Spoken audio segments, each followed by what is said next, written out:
La chronique Showbiz vous est présentée par les Caisses des Jardins de la Baie et Diffusion Saguenay. Qu'est-ce qu'on va voir au niveau des spectacles cette semaine? C'est ce que Caroline Plouffe va nous jaser ce matin. Comment ça va aujourd'hui? Super bien, toi? Très bien. C'est notre deuxième matin qu'on se voit cette semaine. Oui, hey, on est gâtés. Troisième, c'est pas vrai. Hier, on a présenté le reportage de Regard. C'est vrai, oui. Troisième matin, Caroline. Écoute, on va débuter tout de suite avec un spectacle d'humour demain soir. Spectacle très populaire. C'est l'humoriste Mariana Maza qui va être là. Oui, pour nous montrer son tout premier spectacle solo qui s'intitule, et attention, Femme, ta gueule. Je tiens à souligner que ce spectacle-là a été lancé en automne 2016 et depuis, elle a vendu plus de 100 000 billets partout à travers le Québec.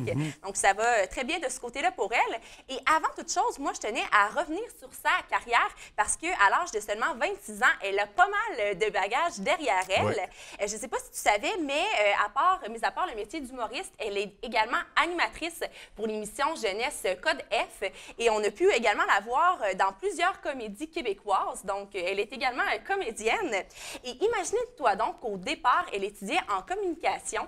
Et c'est après avoir travaillé au festival Juste pour rire comme animatrice qu'elle a vraiment décidé de se lancer vers l'univers de l'humour.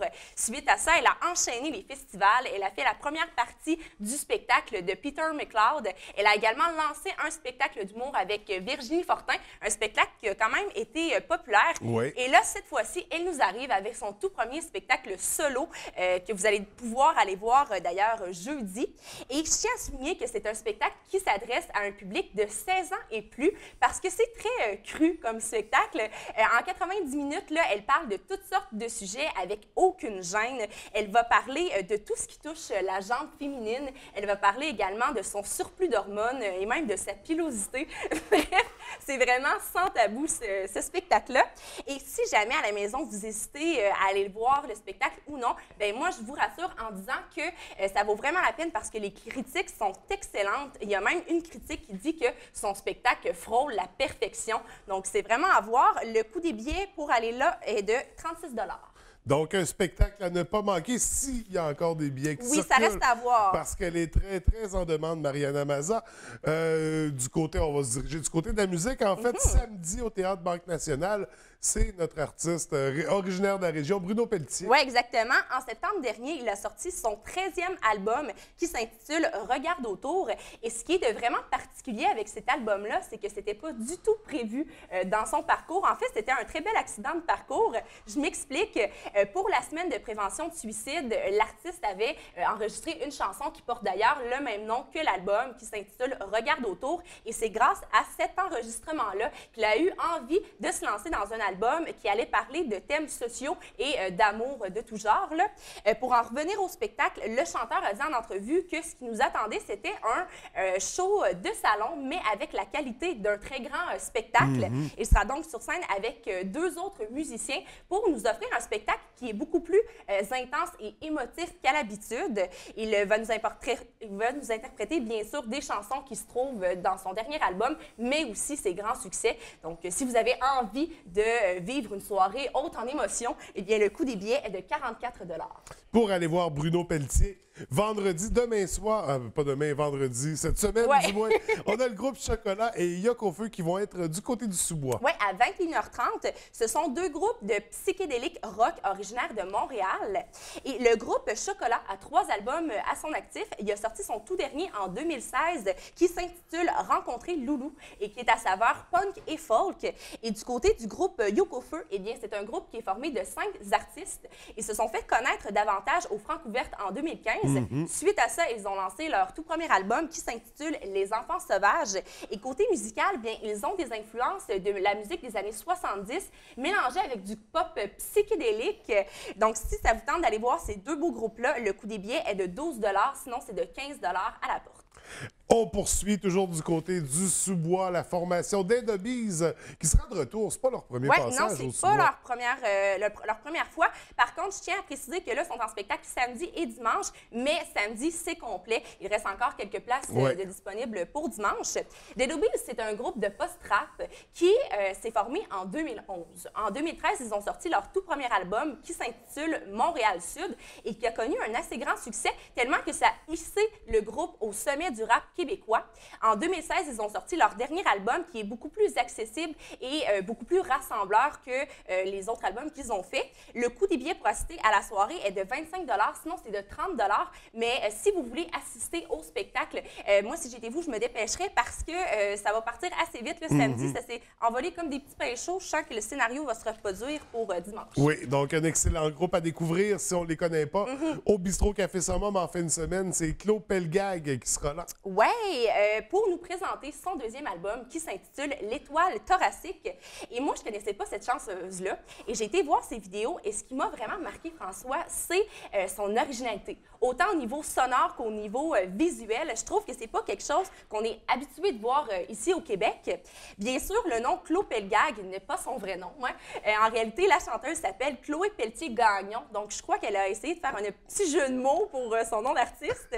Elle est originaire de la Gaspésie. Non seulement c'est une chanteuse, mais elle est également auteure, compositrice, pianiste et guitariste. Donc, c'est vraiment une femme à tout faire. Pour sa musique, elle s'inspire beaucoup du cinéma, du théâtre, la littérature et de l'art visuel. Et personnellement, je trouve que le mélange des 4 formes d'art, ça forme un merveilleux mélange. Ça donne un très beau résultat. En ce qui concerne son parcours, c'est en 2012 au Festival international de la chanson de Granby que la chanteuse a commencé à se faire connaître. Un an après, elle a lancé son tout premier album qui s'intitule L'alchimie des monstres et qui a été très bien reçu par la critique. En 2014, elle remporte le prix de la révélation de l'année au Gala de la Disque. Et finalement, en 2016, elle nous présente son nouvel album qui contient 13 chansons qui nous plongent vraiment dans un univers très unique et très mélancolique. Et si vous avez envie de plonger dans cet univers-là, eh bien, le coût des billets pour aller la voir est de 25 $. Donc, du côté du Bistrot Café Summum, samedi soir, à la baie, Théâtre du Palais municipal, mercredi prochain, ce sera Bobby Basini qui sera de passage. Oui, pour nous présenter son spectacle inspiré de son 3e album qui s'intitule Summer is Gone.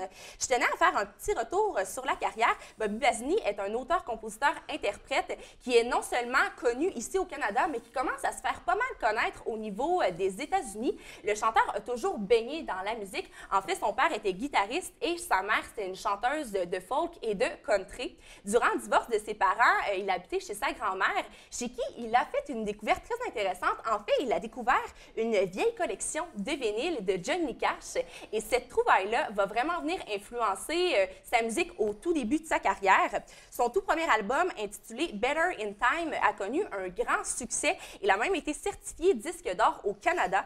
En 2014, il a sorti son 2e album qui s'intitule Where I Belong. Et en 2016, il nous arrive avec son 3e album qui est beaucoup plus jeune, beaucoup plus moderne qu'à l'habitude, mais qui lui ressemble toujours autant. En ce qui concerne le spectacle, eh bien, il va être accompagné de plusieurs musiciens sur scène pour nous chanter des chansons qui est tirées de son 3e album. Mais cette fois-ci, il a décidé de vraiment miser sur la mise en scène. Il a d'ailleurs fait appel à un éclairagiste qui a déjà travaillé avec nul autre que Patrick Watson. Dans son dernier album, il y a beaucoup des chansons très, très sombres et il voulait que l'éclairage reflète ce côté-là de l'album. Donc, question de nous mettre encore plus dans l'ambiance de sa musique. Si ça vous tente d'aller le voir, le coût des billets est de 44 $. Et le lendemain, jeudi 9 mars, du côté du Théâtre Banque Nationale, c'est les célèbres Sœurs Boulay. Oui, qui seront en spectacle. Durant la soirée, elles vont nous chanter des chansons qui se retrouvent dans leur 2e album qui s'intitule 4488 de l'amour et qui est un album qui contient des chansons d'amour, d'amitié, de voyage, d'éloignement et qui est bien sûr à saveur folk. Elles vont également nous chanter des chansons qui sont tirées de leur mini-album qui est sorti en automne dernier et qui s'intitule Sans lendemain et qui contient des chansons encore très douces, très mélancoliques et petit fait très intéressant. Tout au long de leur tournée, elles inscrivent sur leur site Internet des anecdotes en lien avec les lieux qu'elles visitent. Donc, ceux qui vont voir le spectacle et qui sont curieux, là, moi, à votre place, j'irai voir ce qu'elles disent sur notre belle région après le spectacle. Mais je trouvais que c'était assez cocasse et très sympathique de leur part. Et je tiens à signaler également que la première partie sera assurée par Elliot Maginot, qui va nous offrir également de la musique folk. Et ça, c'est jeudi, la semaine prochaine. Ouais. Donc, on réserve nos billets à l'avance sur le site de Diffusion Saguenay. Et également, on surveille les autres spectacles. Écoute, Caroline, c'est toujours un plaisir de se rencontrer. On se revoit la semaine prochaine. Oui, sans faute. Bonne journée. Bonne journée.